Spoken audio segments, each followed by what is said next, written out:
Itu contoh bahwa kita menjalankan perintah Pak Prabowo. Kolaborasi. Iya, berkolaborasi. Yes, itu strategi pertama kami. Pertama regulasi, yang kedua kolaborasi, yang ketiga sosialisasi, yang keempat digitalisasi. Itulah yang saya jalankan, strategi kami dalam menjalankan hal-hal yang sekarang. Saya ulangi lagi, satu regulasi. Yes Maria, regulasinya mesti dirubah. Banyak regulasi poin-poinnya yang tidak mempercepat proses itu. Contohnya? Contohnya warteg.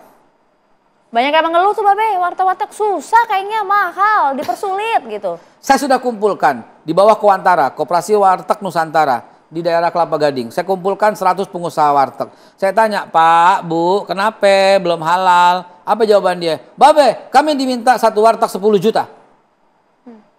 Ampun, saya bilang, yuk sekarang proses. Babe, 1 juta aja kita mau, 2 juta deh kita mau, jangan 10 juta dong. Sampai bilang kayak gitu. Bu, Pak, warteg itu gratis. Kalau Anda termasuk, ya, termasuk gratis. Gratis kalau dia termasuk dalam bagian mikro. Gratis. Ada bantuan dari pemerintah 230.000. Memang segitu kok tarifnya. Oke, artinya begini Babe, sebentar kita agar jelas satu-satu runtut ya. Artinya sebenarnya biaya untuk pembuatan sertifikasi produk halal ini berapa? Untuk normal. Mikro gratis. Mikro gratis. Normal gratis. Tapi ada kuota. Kuotanya 1 juta saja dari pemerintah. Per 1 tahun 1 juta pengusaha warteg, 1 juta pengusaha mikro, gitu loh. Termasuk yang usaha seblak lah, yang usaha somai lah, cilok lah, gitu loh. Ayo halalin, gitu loh.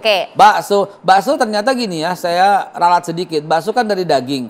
Kalau dia bisa menunjukkan bahwa dia dari daging, bukan dia bikin sendiri, dagingnya boleh ambil dari tempat yang sudah tersertifikasi halal, sausnya juga, sambalnya juga dari tempat pengusahaan yang sudah bersertifikasi halal, selesai itu, beres gitu loh. Asal dagingnya dia bisa buktikan bahwa dia ngambil dari tempat ini. Oke, pemerintah mensubsidi 1 juta usaha mikro digratiskan membuat sertifikat halal. Yes, betul. Harga normalnya berapa? 230.000. Hah? 230.000. Selama ini pengusaha itu harus butuh jutaan rupiah loh untuk bikin sertifikasi halal. Makanya saya bilang hentikan itu semua. Mana calo-calo itu? Jangan coba-coba di masa saya. Sekali kedapatan saya proses beneran. Anda mempersulit, Anda menghambat. Betul tuh, saya nggak main-main urusan seperti ini. Malu kita nomor 8 dunia, bayangin. Nomor 1 Cina. Taiwan tuh nomor, Cina RRT itu nomor 1. Negara yang produksi halal paling banyak di dunia. Sekarang kalau kita ke Shanghai, saya belum pernah, ke Guangzhou, yang kata teman-teman ke sana, Babe, dia sini halal, restoran sini halal. Coba. Kita belum begitu.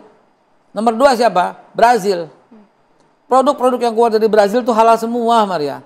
Brazil kita tahu 99% itu adalah Kristen. Tapi lihat bagaimana dia memperlakukan halal. Nomor 3 Amerika.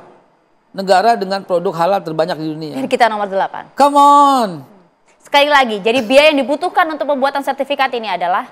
Untuk mikro gratis. Untuk pengusaha kecil atau dia mau mengajukan dirinya sebagai self declare mandiri, Rp230.000. Oke. Apa jaminan dari seorang kepala Badan Penyelenggara Jaminan Produk Halal, Haikal Hasan, jika ada para pengusaha yang dipatok dengan harga lebih dari itu? Pertama, kita cuma bisa beri peringatan tertulis. Kalau masih lakukan seperti itu, kita umumkan. Jadi masyarakat sosial yang akan menghukumnya. Nggak ingat tentang kasus ayam goreng yang mengandung babi? Ya. Sampai sekarang tutup tuh. Masyarakat akan marah sekali. Dan kadang-kadang Maria, hukuman dari masyarakat itu lebih menyakitkan daripada hukuman di medan pengadilan. Itu yang kami lakukan. Jangan coba-coba. Kesian. Bagi oknum yang ada di internal Anda? Kalau oknum, kita nggak ada maaf. Kalau ada ketahuan seperti itu, sorry, Anda harus pindah. Nggak pantas Anda berhubungan dengan urusan halal kalau perilaku Anda masih haram. Sering saya katakan seperti itu.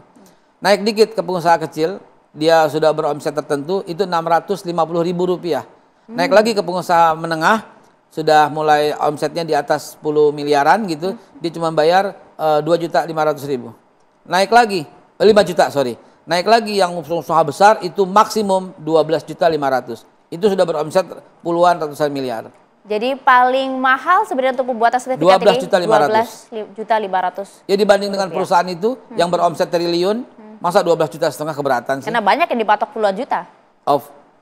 Iya, awalnya.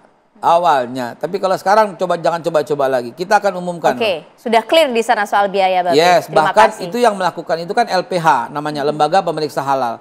Kalau dia sampai ketahuan seperti itu, ada invoice-nya, di masa saya, kita bekukan LPH-nya. Dan sudah dilakukan? I guarantee you. Sudah dilakukan? Sudah Sampai saat ini, di masa saya nggak ada lagi yang berani seperti itu. Karena betul-betul kita buat tindakan yang tegas gitu loh. Babe, yang masih membuat kita bingung semua adalah sebenarnya kalau kita melihat sertifikasi halal ini kan salah satunya dalam bentuk logo ya di sebuah produk ya. Iya, betul. Yang berada di memori kita semua top of mind-nya adalah MUI, Babe. Iya, karena sudah beroperasi lebih daripada 30 tahun. Dan kita mesti change. Ini negara harus ambil alih. Jadi gitu sebenarnya saat ini seperti apa sih? Saat ini logo yang berlaku cuma satu, logo yang dikeluarkan oleh pemerintah, yaitu logo BPJPH. Adapun logo MUI yang sekarang masih beredar, diberikan toleransi sampai dengan tahun 2026 besok. Karena pengusaha sendiri yang berkata, "Be, ini kan masih kemasan lama, Be." Gitu. Ya oke lah, saya bilang sampai kapan? Februari ya. 2026 ya. Saya katakan begitu. Perusahaan-perusahaan besar kok. Contoh, kemarin kami mengunjungi Aqua di Sukabumi. Masih ada dan ternyata setelah kunjungan itu dan kebetulan memang kemasan lamanya habis. Sekarang udah logo baru semua. Begitu loh. Logo dari makanan misalnya Mayora gitu kami kunjungi. Oh, ini logo lama yang baru udah enggak. Jadi memang pengusaha itu pada taat kok. Cuman kita kasih toleransi saja gitu loh. Dan dengan tidak adanya logo MUI bukan berarti kita lepas dari MUI, tidak. MUI, Departemen Agama, Kementerian Agama, biar gimana pun kakak-kakak kita gitu loh. Yang membuat halal ini berkembang. Jadi tetap akan ada pengaruhnya, akan ada sedikit banyak campur tangannya. Contohnya sebagai dalam fatwa itu. Fatwa untuk reguler itu ditetapkan oleh MUI. Tapi kita kasih batas waktu, nggak boleh lama lagi, nggak boleh kumpulin lagi. Iya, kalau umpamanya 3 hari belum keluar kita ambil alih. Nggak boleh lama-lama. Nggak boleh sidang. Jika kemudian BPJPH bisa semuanya, mengapa kemudian butuh pihak ketiga? Undang-undang seperti itu. Walaupun kita sudah ajukan regulasinya kepada DPR di Komisi 8. Dan undang-undang itu sudah diterima, mungkin mudah-mudahan segera dibahas dan ditetapkan. Supaya satu atap, yaitu semua proses ada di BPJPH. Waduh, MUI yang selama ini kemudian biasa menangani banyaknya pembuatan akan berada di dalam kita. Nggak akan berkurang perannya. I guarantee you, akan berada bersama kita. Di dalam rumah besar yang namanya Badan Halal Republik Indonesia. Tapi maukah mereka bekerja sama, Babe? Ya kalau nggak mau, ya dijelasinnya nanti ya. Sesaat lagi kami akan kembali untuk Anda di One on One.